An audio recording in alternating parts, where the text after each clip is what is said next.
The wind howled through the trees, the first chill of autumn biting the air. Arlene stood at the edge of the porch, her hand gripping the doorframe. Her packed bag rested by her feet, and the weight of her decision pressed on her chest. Across the yard, Marcel Boone, his face hard and unreadable, stood with his arms crossed, his boots digging into the dirt. The town had already begun to gossip, and the heavy weight of it hung between them like a storm cloud. "You can walk away," Marcel said, his voice a low growl. "No one would blame you." Arlene's eyes flickered over his face, trying to read what he wasn't saying. But in that moment, something inside her broke. The choice was hers 3 months earlier. The first rays of dawn filtered through the cracks in the cabin's wooden walls, casting long shadows over the dusty floor. Arlene stood at her mother's bedside, the woman who had raised her in this tiny cabin, now lying motionless. The fever had taken her quickly, stripping away the last of Arlene's family. There was no one left. The house was silent, the air thick with grief. Clutching her mother's apron, a final piece of the woman who had always been there, Arlene wiped away the tears that seemed to fall endlessly. The apron had been her mother's most cherished possession. It was worn and frayed, but had been passed down for generations. Her mother had sewn it herself, a labor of love, and now it was all Arlene had left. With no family and no money, Arlene knew she had to leave the cabin behind. There was no point in staying. Her mother's death had left her with nothing. She knew the town of Ridge Hollow wouldn't have much to offer her either, but she had no choice. The walk from the cabin to the Boone Ranch was long, the path winding through thick woods and over rocky streams. Arlene's boots crunched on the fallen leaves as she made her way toward the only place she could think of, the Boone Ranch. As she walked through the town, the whispers began. Eyes followed her, and faces turned away when she glanced in their direction. The judgment was thick in the air. Martha Willow, standing in front of the general store, made no attempt to hide her scorn. "Poor girl," she muttered loudly enough for Arlene to hear. "Wonder what'll happen to her now." Arlene kept her head down, her heart pounding in her chest. She knew what they thought of her. She had always been the quiet girl, the one who kept to herself. But now, with her mother gone and nothing left to her name, they saw her as a burden, a stray to be cast aside. Finally, Arlene reached the Boone Ranch. The house was weathered, much like the man who owned it. Marcel Boone was a widower, struggling to keep the ranch running after his wife's death years ago. The ranch was barely holding on, and Marcel, who was once full of energy and hope, now appeared tired and worn. His son, Elias, was just a boy, too young to understand the weight of their situation. Marcel looked at Arlene as she stood in front of him, her eyes red from crying. She took a deep breath, her voice shaking as she spoke. I'm here because I need work," she said, her words almost lost in the wind. "I can cook. I can clean. I'll take care of whatever you need. Please, I just need a place to stay." Marcel hesitated, his brow furrowed as he thought about it. He didn't have the luxury of turning people away, but there was something about Arlene's desperation that made him wary. "You can stay," he said after a long pause. "For now, but I can't promise anything beyond that." Arlene nodded, relief flooding her chest. She didn't care about the details. She just needed a roof over her head, somewhere to regroup. The house was quiet as they walked inside, the smell of dust and old wood filling the air. Arlene's eyes wandered over the room, taking in the small, worn kitchen, the bare table, and the fireplace that looked like it hadn't been used in months. The whole place seemed to be in a constant state of waiting for something or someone to make it feel alive again. Marcel gestured for her to sit, offering her a glass of water. "It's been a long road," he said quietly, his voice low and rough from exhaustion. "But we'll make do." Arlene sat at the table, feeling the weight of the silence between them. She could feel the grief in the air, just as she felt her own. But there was also something else, something small, something fragile, stirring between them. just the beginning of something she couldn't yet name. They ate their first meal together in silence, the clinking of utensils on plates filling the quiet space. It wasn't the home Arlene had imagined for herself, but it was a start. And for the first time in a long while, she felt a flicker of hope. The kind of hope that could grow, if only given the right chance. As the meal ended, Marcel stood up, his movements slow and deliberate. He met her eyes for a moment, and for the briefest of seconds, she saw something in his gaze that made her breath catch. But it was gone as quickly as it came, buried under the weight of their unspoken grief and their shared burden. Something small stirred between them. The thought echoed in Arlene's mind, fragile as first light. And for the first time in weeks, she allowed herself to believe that maybe, just maybe, there was hope. The first week at the Boone Ranch was quiet but heavy, the kind of silence that settled over everything like a blanket. Arlene's mornings were a rhythm of small, necessary tasks. Lighting the stove, preparing breakfast, and trying to ignore the sorrow that threatened to drown her. The kitchen quickly became her domain, a place where the weight of grief could be momentarily forgotten as she worked with steady hands. Elias, Marcel's young son, was her constant companion in these tasks. He would come in from the fields with wildflowers in his hands, his small voice telling stories of animals he had seen, his bright eyes full of wonder. Arlene found comfort in these moments, the simple bond that formed between them over shared meals and quiet mornings. Marcel watched them both from the door, his expression unreadable, but his eyes softened when he saw the way Arlene treated his son. There was no overt affection between them, but something small and unspoken grew with every passing day. The rhythm of their lives together was fragile, but it was a beginning. On the third day, Marcel took note of the way Arlene moved in the kitchen, how she seemed to know exactly what needed to be done without being asked, how she made the house feel less like a cold, empty shell. They spoke little, but when their paths crossed, there was a gentleness in his voice that wasn't there before. Yet outside the safety of the ranch, things were different. Arlene was still an outsider, and the town of Ridge Hollow made sure she knew it. A few days after arriving, Arlene went to Willow's general store for supplies, hoping to keep a low profile. But the moment she stepped through the door, the whispers began. Martha Willow, the owner, watched her with a sharp gaze from behind the counter. When Arlene went to pick up some flour, Martha's voice cut through the air like a knife. "Folks are talking," she said, her tone pointed.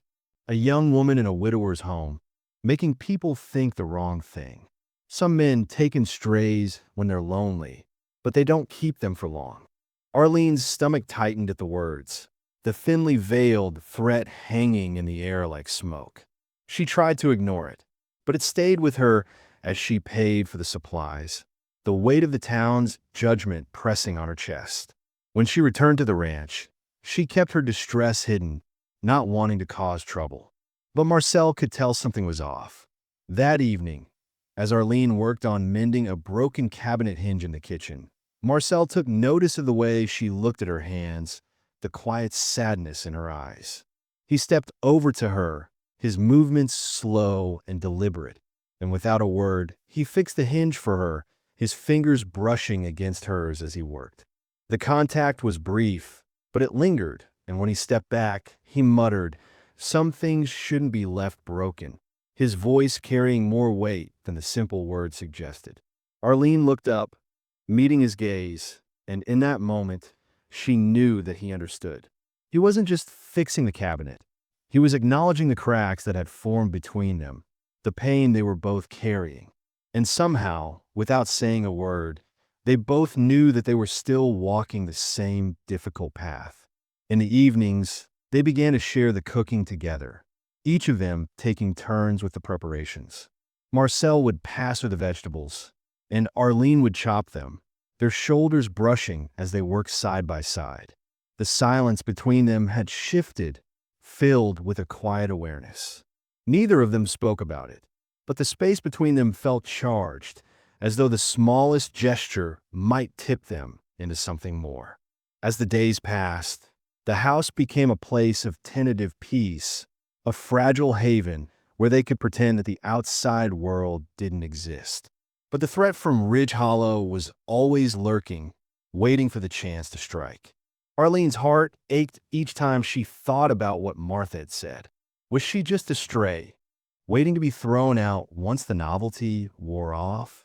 Or was there something more between her and Marcel? Something that could weather the storm of town gossip and judgment? That evening, when the sun began to dip behind the hills, Arlene sat on the porch, looking out over the ranch. The land stretched out before her, vast and quiet, and for a moment, she allowed herself to dream of a future that might be. But even as she thought about it, the doubts crept back in. What would happen when the town found out about her place in Marcel's life? Would they ever truly accept her, or would she always be the outsider? Just as she was lost in these thoughts, Marcel came to stand beside her, his presence steady and calm. He didn't ask what was troubling her, but she felt the weight of his gaze. Without saying anything, he sat next to her, and together they watched the last of the light fade from the sky. The silence between them wasn't uncomfortable. It was companionable, a shared understanding of the quiet struggle they both faced. It wasn't perfect, and it wasn't easy, but it was something, and for Arlene, that something was more than she had dared to hope for. As the days wore on, the house hummed with a rhythm of its own, a delicate balance of unspoken understanding and quiet companionship. There were no grand gestures, no declarations of love, but there was something small and growing between them, fragile as first light. And in that fragile light, Arlene began to hope that maybe, just maybe, there was a place for her here. The days on the Boone Ranch continued to unfold with a quiet intensity, and the tension between Arlene and Marcel deepened in ways neither of them could ignore. The work on the ranch was never-ending, but there was a subtle shift in the air, a hum that neither of them could shake. One night, after Marcel had been out checking the fences, Arlene was still up, cleaning the stove by the dim light of a lantern. The house was quiet, the only sounds the crackle of the fire and the distant rustling of the wind outside. Marcel's footsteps on the porch seemed too loud in the silence, and when he stepped inside, the heat from his damp clothes mingled with the warmth of the fire. Arlene glanced up, her heart skipping a beat as she met his gaze. It was a look that seemed to stretch the moment out, like time itself had stopped. She didn't know what it was, whether it was the lingering sadness in his eyes or the soft tension between them. But there was something in that moment, something too close to the surface for either of them to ignore. As Marcel moved past her, their hands brushed, the brief contact sending an electric shock through her.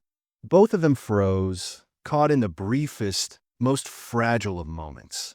The air between them seemed to crackle, and for a heartbeat, neither of them knew what to do. Marcel's breath hitched, his eyes flicking away first, but the spark between them was undeniable. He moved to the kitchen to pour himself a drink, and the room seemed to shrink, as if it could no longer contain the quiet intensity that had settled between them. A few days later, as Arlene worked on a meal at sunset, dusting flour on the counter, Marcel reached out to brush something from her cheek.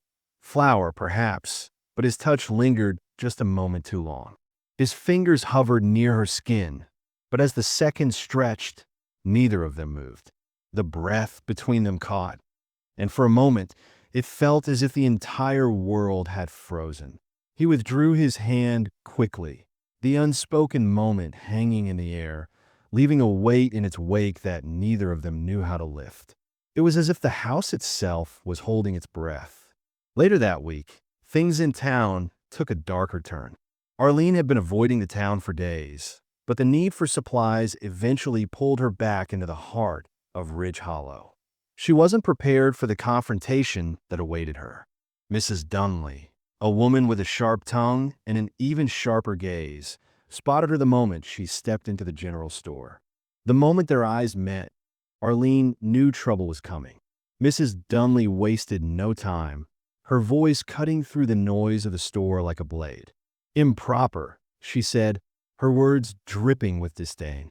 Folks are starting to talk about you, young woman. They think you're just waiting for the man to offer you a place in his bed. Or worse, the insult was sharp and public, meant to humiliate Arlene in front of anyone who might be listening. Her stomach twisted, but she held her ground, her face flushing with the sting of the attack.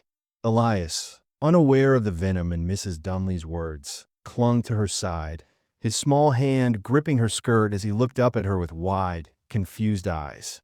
Arlene could feel the weight of his gaze, and it broke her heart that he might one day believe what others were saying about her.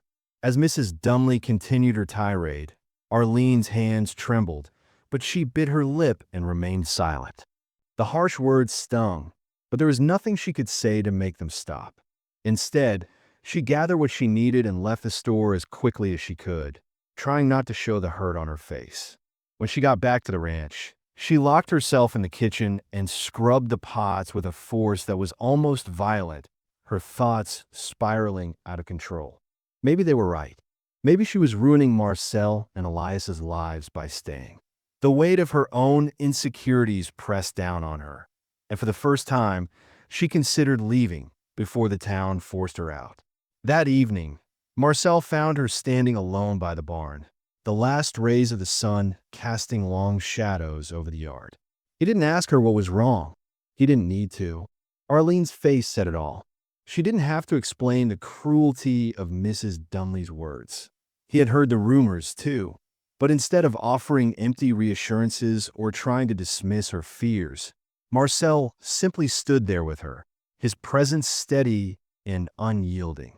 "You're not making anything harder," he said quietly, his voice like gravel, worn from too many years of hardship.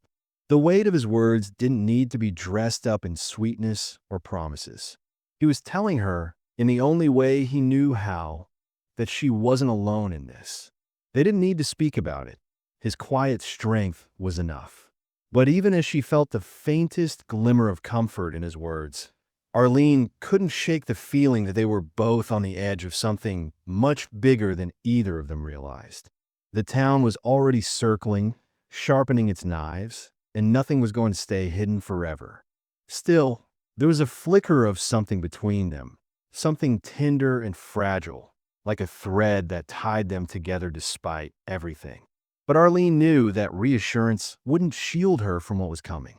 The town had made up its mind. It was only a matter of time before they made their voices heard again. The days that followed were quieter, but the weight of the tension never lifted. There was an undercurrent of something that Arlene couldn't ignore: the pressure, the gossip, the judgment, and the rising sense of inevitability that it was all going to come to a head. The fragile peace they had built in the house was already being tested, and both of them knew that it wouldn't be long before the storm hit, whether they were ready for it or not.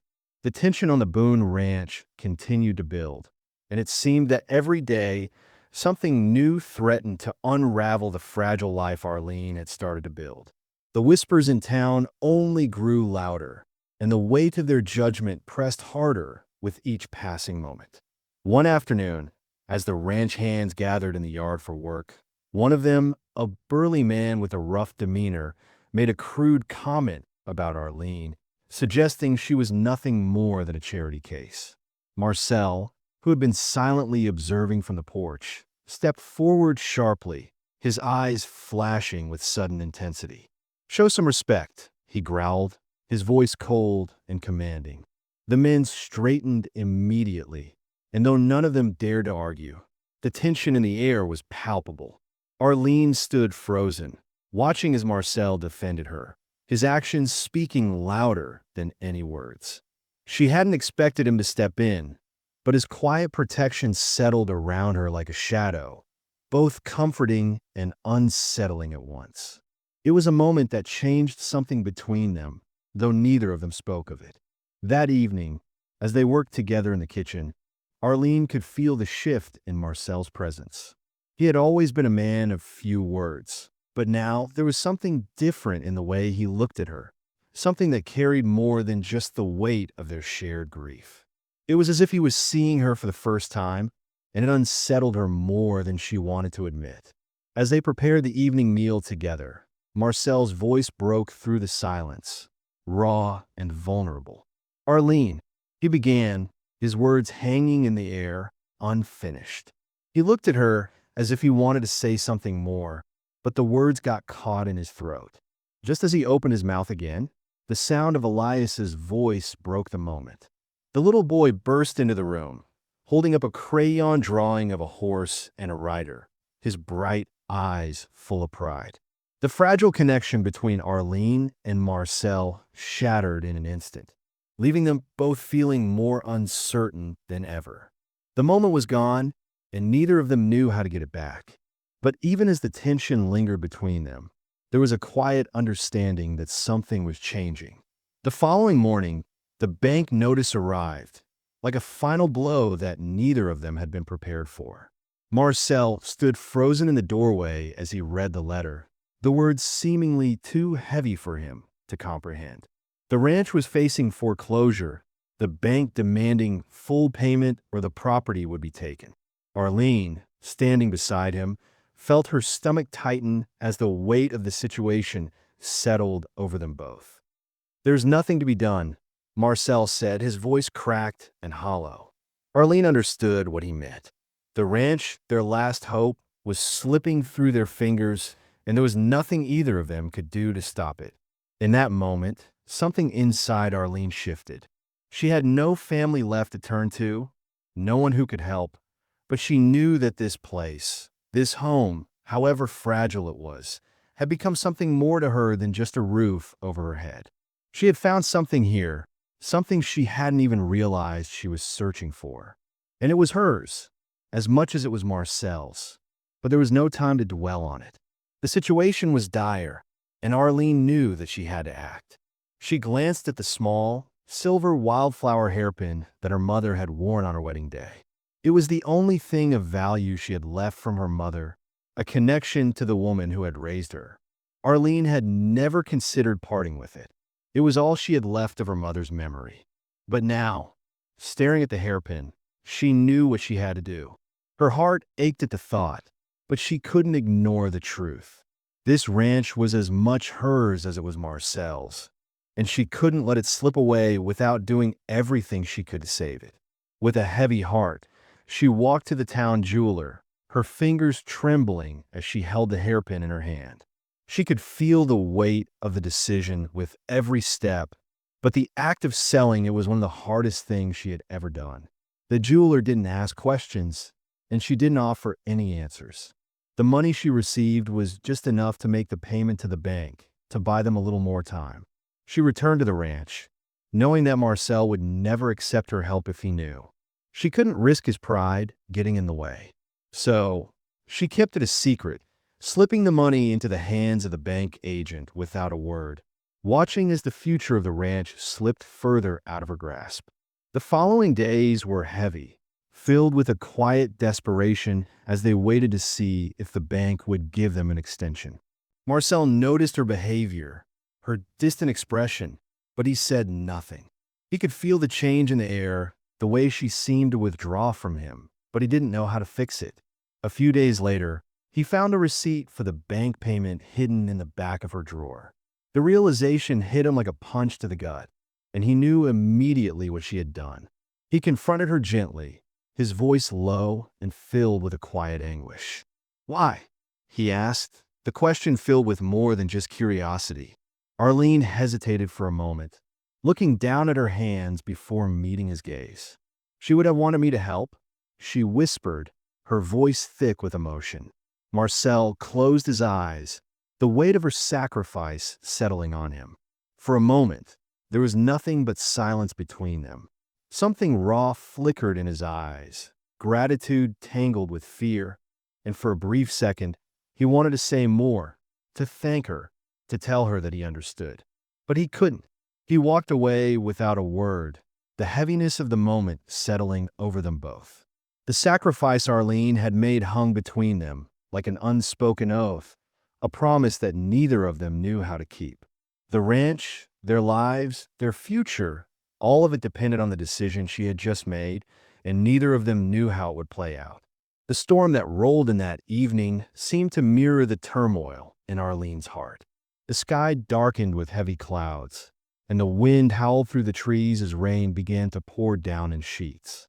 Inside the ranch house, the air was thick with unspoken words, the tension almost tangible. Marcel had just returned from securing the stable, his clothes soaked through and his face grim with exhaustion. But there was something in his eyes as he stepped into the kitchen, something that made Arlene's heart skip a beat. They worked side by side in silence, preparing supper as the storm raged outside. The sound of the wind and the rain a harsh counterpoint to the quiet that enveloped the house. With each brush of their shoulders as they moved around the small kitchen, a spark seemed to grow between them, fragile yet undeniable. Marcel didn't say much, but when he did speak, his voice was low and raw, the kind of voice that carried the weight of years of struggle.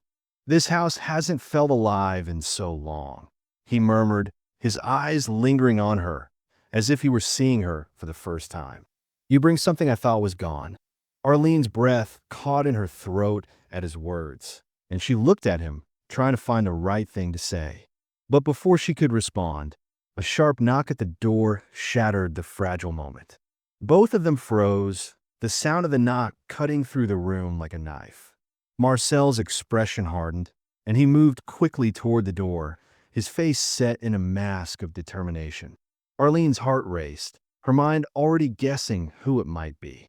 When Marcel opened the door, Mrs. Dunley stood there, her umbrella trembling in her hand, her face a picture of righteous fury. Without waiting for an invitation, she barged into the house, her voice sharp and cutting. "You're misleading this man," she spat, "making him think you're some kind of saint, angling for a pity marriage. It's shameful what you're doing." Her words hit Arlene like a slap, the venom in her voice leaving no room for doubt about her intentions.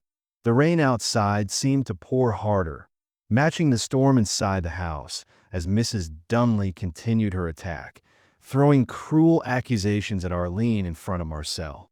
But Marcel didn't flinch. His jaw tightened, his fists clenched, and when he spoke, his voice was cold, final. "That's enough," he said, his words carrying the weight of authority. Mrs. Dunley's eyes widened, and for a moment, it looked as though she might argue. But the storm in Marcel's eyes made her hesitate, and with a huff of frustration, she turned on her heel and stormed out of the house, slamming the door behind her.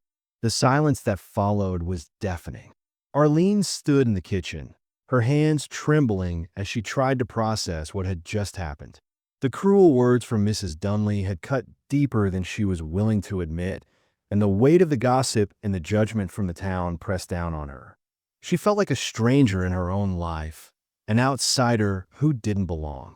That night, after the storm had passed, Marcel found her standing by the barn, her arms wrapped tightly around herself as if she could hold the world together with her own two hands.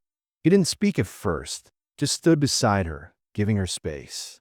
But when she finally looked at him, her eyes filled with tears, he didn't hesitate. Without saying a word, he stepped closer, his presence a silent comfort. "Maybe she's right," Arlene whispered, her voice breaking. "Maybe I'm making things worse. Maybe I'm ruining you and Elias." Her words hung in the air, heavy with the weight of her guilt and fear. Marcel's gaze softened, and he placed a hand on her shoulder, his touch steady and reassuring. "You're not making anything harder," he said quietly, his voice low and firm. It wasn't a grand declaration, but it was enough. In that moment, Arlene realized that she wasn't alone. Marcel might not have the answers, but he was there, standing beside her in the face of everything that threatened to tear them apart. But even as he offered her this fragile comfort, Arlene knew that things were only getting worse. The town's gossip was sharpening its knives, and it wouldn't be long before they came for her again. The following morning, the tension in the air was thick. The weight of the foreclosure notice still hung over them, a constant reminder of how close they were to losing everything. Marcel's quiet strength had become both a comfort and a burden. Arlene knew he was struggling, but he refused to show it, and she wasn't sure how much longer she could hold on. The fragile peace they had managed to create in the house felt like it was crumbling piece by piece. And yet, there was still something between them, something small, something fragile that refused to die. Marcel's words from the evening before echoed in her mind, the quiet reassurance that she wasn't alone. But the storm wasn't over yet. As much as Arlene wanted to believe that things would get better, she couldn't shake the feeling that the hardest part was still to come. That evening, as the wind began to pick up again, the door to the house creaked open, and Marcel stood there, his expression unreadable. He stepped inside, the weight of the world pressing on his shoulders, but there was something in his eyes, something that made Arlene's heart skip a beat. "I don't know what to do anymore," he said quietly, his voice barely above a whisper. The vulnerability in his tone struck her harder than anything else could have. The storm wasn't just outside. It was inside, too, and neither of them knew how to stop it. But as the rain continued to fall outside, Arlene knew one thing for certain. The choices they made in the coming days would define them forever. And the future of the ranch, and everything they had worked for, rested in their hands. The question was no longer whether they could survive the storm, but whether they could weather it together. The days that followed the storm seemed to stretch on endlessly, a slow march toward an inevitable conclusion. Arlene could feel the weight of everything pressing down on her. Marcel's quiet desperation, the looming foreclosure, the judgment of the town, and the nagging voice in her mind that kept asking if she had made the right choice. But there was one thing she knew for certain. She could no longer hide from the reality of what was happening. The ranch, Marcel, Elias, this fragile life they had built together, it was all hanging by a thread, and she couldn't bear the thought of losing it. The moment had come, the decision was upon her, and everything she had worked for, everything she had fought for, was waiting on her answer. As the days grew colder and the leaves began to fall from the trees, the tension between her and Marcel became almost unbearable. He was quiet, lost in his own thoughts, and she could feel the distance growing between them. They had built something here, something real, but the weight of the world was threatening to tear it apart. The ranch was failing, the town was circling, and Arlene was torn between the woman she had been and the woman she was becoming. Her heart ached as she watched Marcel work, his movements slow and weary, his face etched with lines of worry and exhaustion. He had given her everything, trusted her in ways she had never expected, and now it felt like she was on the verge of taking it all away.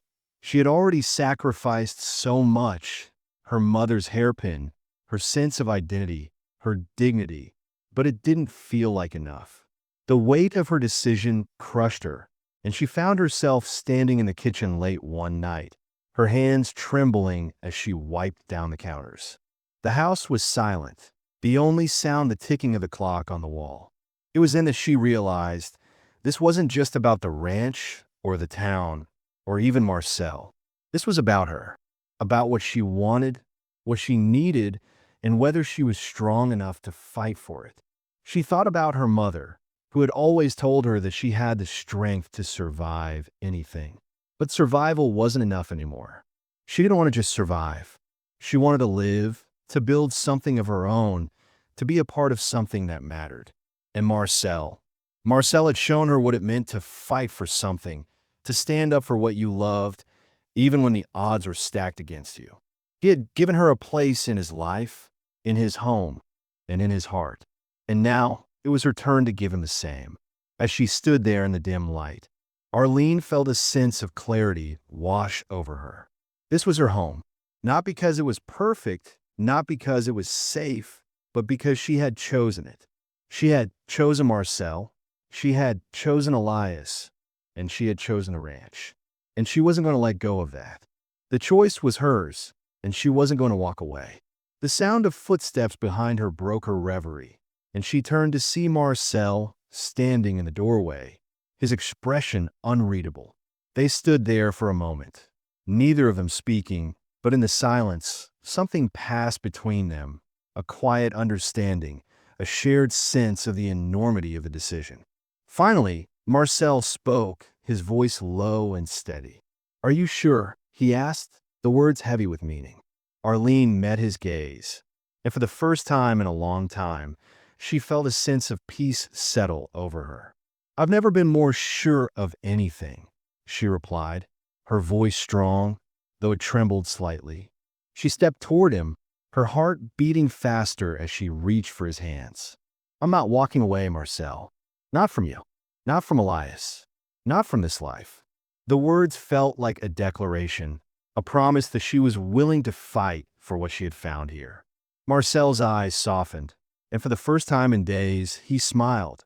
A small, tired smile that held so much more than just relief. "You're sure?" he asked again, his voice barely above a whisper. "I'm sure," Arlene said, her heart swelling with the certainty of her decision. "Let them talk. Let Mrs. Dunley clutch her pearls. Let the whole town whisper. I choose this. I choose you." Marcel stepped closer, pulling her into his arms as if he was afraid she might slip away.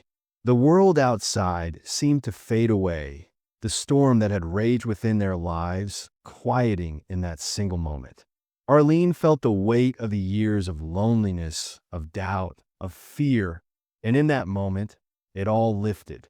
She was home, and she wasn't going anywhere. And tomorrow, she continued, her voice barely a whisper, "We're going into Ridge Hollow together, as husband and wife."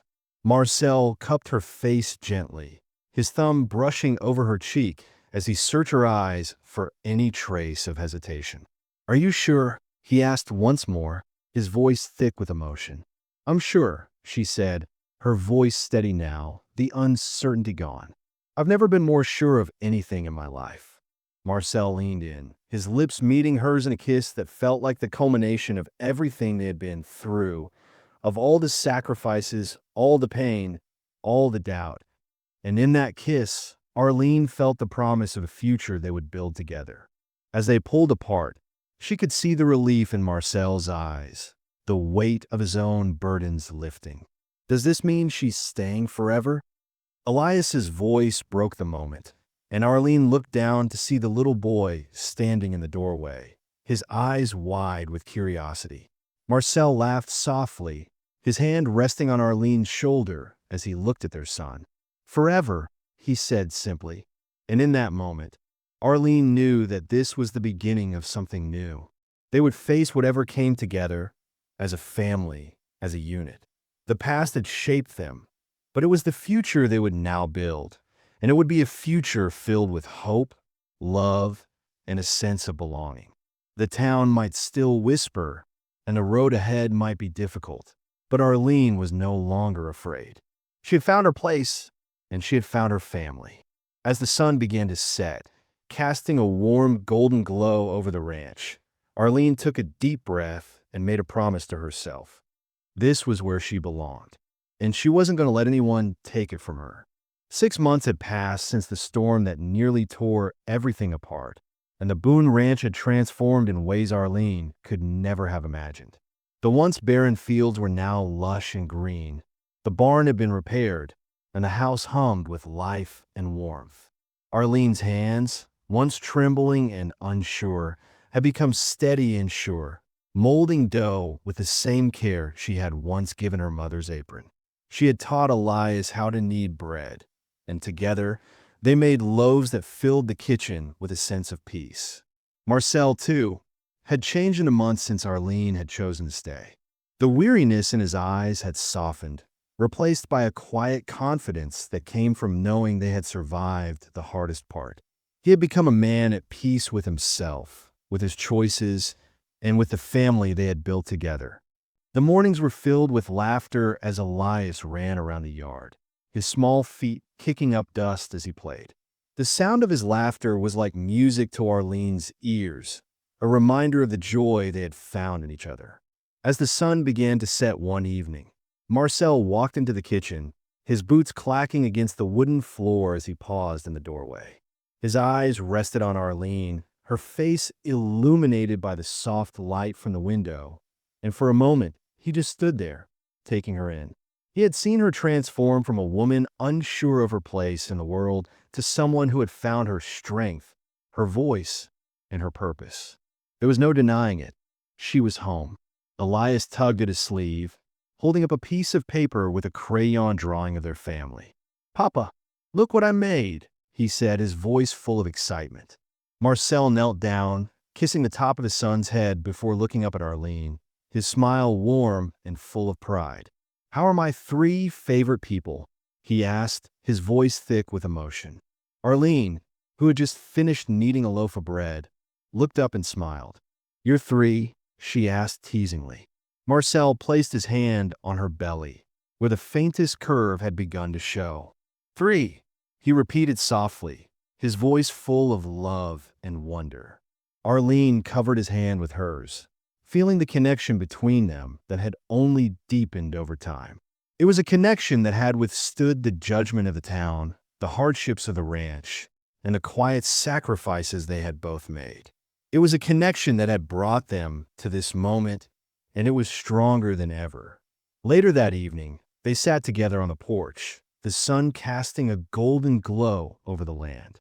Marcel's arm was around Arlene, and Elias was nestled between them, holding onto both of their hands. They watched as the sun dipped lower in the sky, painting the fields with warm light. It was a peaceful moment, one that felt earned after everything they had been through.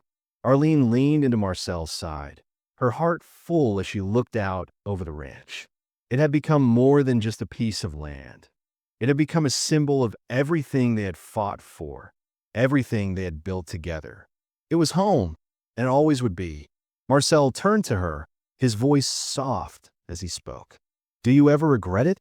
he asked, his eyes searching hers. Arlene smiled, her heart swelling with love for the man beside her. "Every single day," she said, her voice teasing. Marcel stiffened for a moment, his eyes widening with concern, but before he could say anything, Arlene burst into laughter. "I regret I didn't stay sooner," she continued, her laughter light and free. "That I wasted even one moment doubting." Marcel pulled her closer, a smile of relief spreading across his face. "Town finally knows what I knew the moment you walked through that door," he said, his voice full of affection. "What's that?" Arlene asked, her curiosity piqued. Marcel kissed the top of her head before responding. "That you were always meant to be here. This was always your home."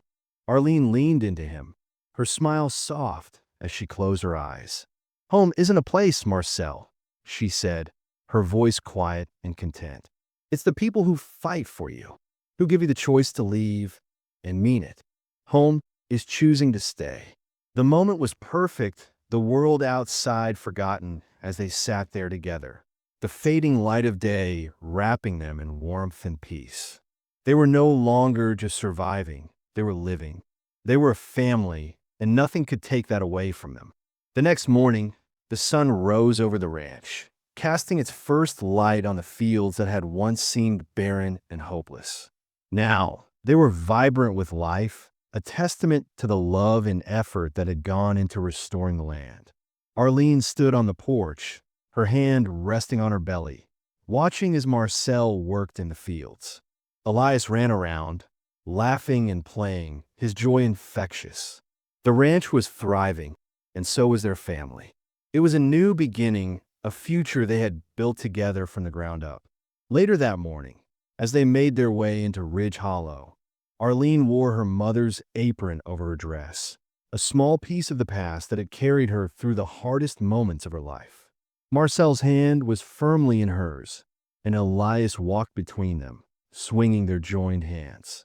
The town, which had once looked at her with disdain, now stopped in its tracks. People froze mid-conversation, their eyes widening as they saw the Boone family walking down the main street. Martha Willow, who had once scorned Arlene, stopped outside the store and nodded with approval. Mrs. Dunley, who had made her cruel remarks, stood in stunned silence. The ranch hands tipped their hats respectfully as they passed. When they reached the town center, Marcel stopped, turning to face the gathered crowd. He squared his shoulders, his voice strong and clear. Arlene Mercer is now Arlene Boone, he said, his words carrying. My wife, Elias's mother, the woman who saved this ranch. A long silence followed, but then, slowly, Martha Willow stepped forward. About time, Marcel Boone, she said, her voice warm and welcoming. That girl has more grit than half the men in this town. Welcome to the family, Mrs. Boone. The crowd murmured in agreement, and soon others began to clap. The town that had once rejected Arlene was now acknowledging her, not because she had begged for acceptance, but because she had chosen to stand her ground. She had chosen them, and they had chosen her back. As they walked through the town, heads held high, Arlene's heart swelled with pride. The whispers that had once followed her were now filled with respect, and she knew, deep down, that she had earned her place here. She had chosen this life, and it had chosen her in return. And as the family walked back to the ranch, the sun shining brightly above them, Arlene knew that the future was theirs to shape together.